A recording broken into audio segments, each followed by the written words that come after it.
dalam sepak bola. Gue mau bahas 2 match ya yang baru kelar tadi.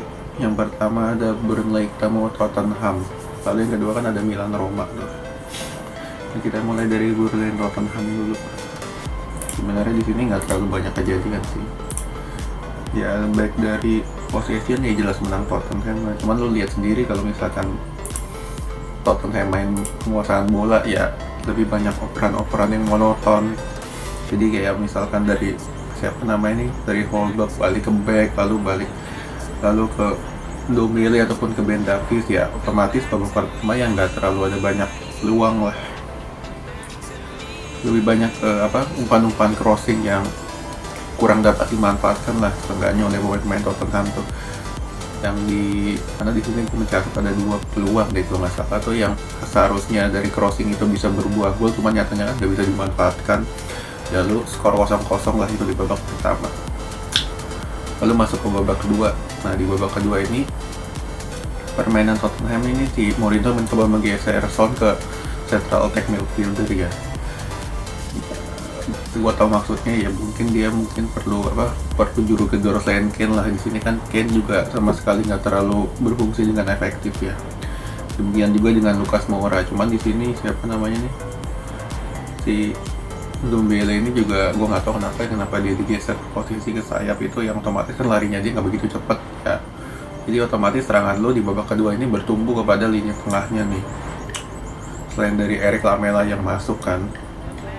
Nah cuman kembali lagi nih Tottenham ini, kalau gue bilang balik lagi ke permainan mereka nih kalau kalian nonton Tottenham itu sekitar tahun 2004-2005 ya memang seperti inilah Tottenham.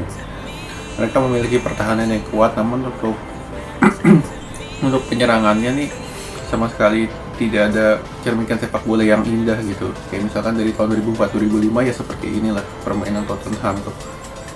Nah cuman di sini yang perlu diacungi jempol adalah penempatan dari Son ya waktu gol itu kan, dari bola set piece lalu dioper ke Harry Kane nyundul asis ke Son, yaitu layak gol lah. Itu merupakan salah satu mungkin kerjasama yang paling bagus di pertandingan ini ya, selain tidak ada lagi peluang berbahaya dari Tottenham lainnya ya. Terlebih ya lu lawan Burnley harusnya lu bisa mencetak lebih dari 1 gol lah kalau misalkan aliran bola lu tidak monoton dengan hanya mengandalkan sisi dari sayap gitu. Itulah mungkin yang harus dibenahi juga oleh Tottenham kalau misalkan mereka ingin bersaing di zona Liga Champions ya untuk musim depan. Kalau untuk permainannya seperti ini terus, kemungkinan Tottenham tidak akan mampu bersaing lah di Liga Champions dengan permainan seperti ini. Nah selanjutnya untuk pertandingan Milan sama Roma, ya kalau bisa dibilang ini kan duet tim yang belum pernah kalah ya, baik Milan maupun Roma. Ya Roma kan kalahnya WO, itu kan bukan kalah tanding lah.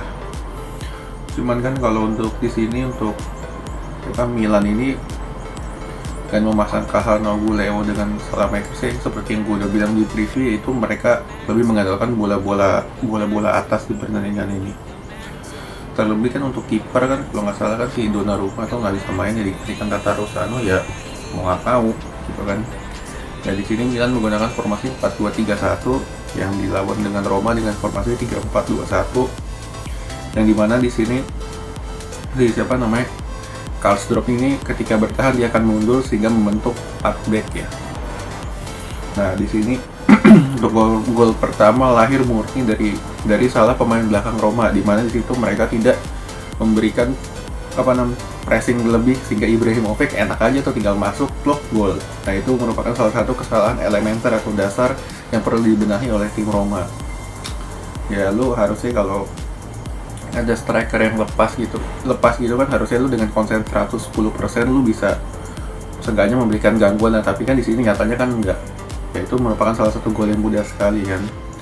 Nah lalu gol kedua dari Roma, ya lu set piece Zeko sundul, harusnya kan lu kalau lu kiper lu Donnarumma sih itu bisa ketahan sih. Jadi bola set piece itu kan lu kalau kiper lu tinggal melihat arah jatuhnya bola saja itu langsung bisa ditangkap. Cuman kalau si Tatarusanu ini dia melihat saat bola di atas sehingga dia hendak meninju, tapi kan bolanya masih jauh banget ya, otomatis bolanya lebih dekat ke pencetak gol ya, itu memang kesalahan mutlak dari kiper kalau di sini ya gue lihat.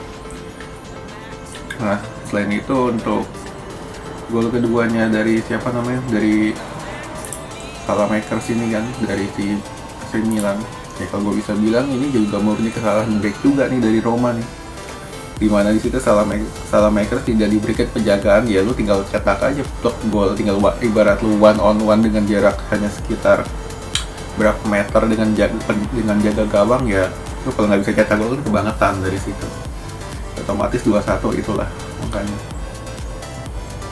Nah terus untuk gol kedua dari Roma juga ya, lu untuk sebenarnya kalau penalti ini gue rasa sih nggak perlu lah dilakukan oleh AC Milan ya, ketika bola ditangkap oleh Tatarusanu lepas ya, seharusnya lu sebagai back tidak harus melakukan tackling lah, sehingga tidak harus diberikan penalti kan ya, lu penalti ya 50-50 lah kalau itu,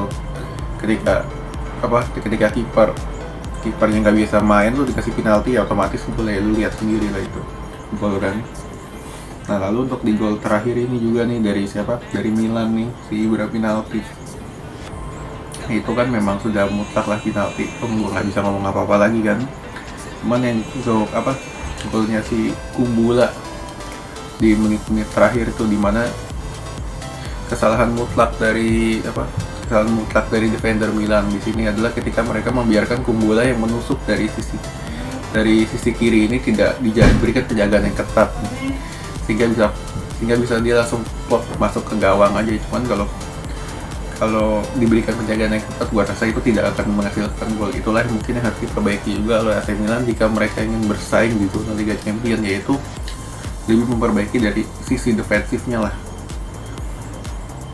Ketika sisi defensif lu kuat, maka permainan lu akan lebih baik untuk bersaing di zona perebutan gelar lah. Selain itu untuk bola ya, permainan AC Milan di sini ya otomatis kalau misalkan pola permainan bola lambung tidak berjalan, otomatis harus mengubah ritme dengan memainkan bola-bola direct lah, bola-bola datar gitu, bola-bola pendek yang harus diberikan juga untuk mengantisipasi dari pertahanan lawan. Nah itulah mungkin yang harus diperbaiki ke depannya oleh tim AC Milan di sini. Oke, sekian dulu.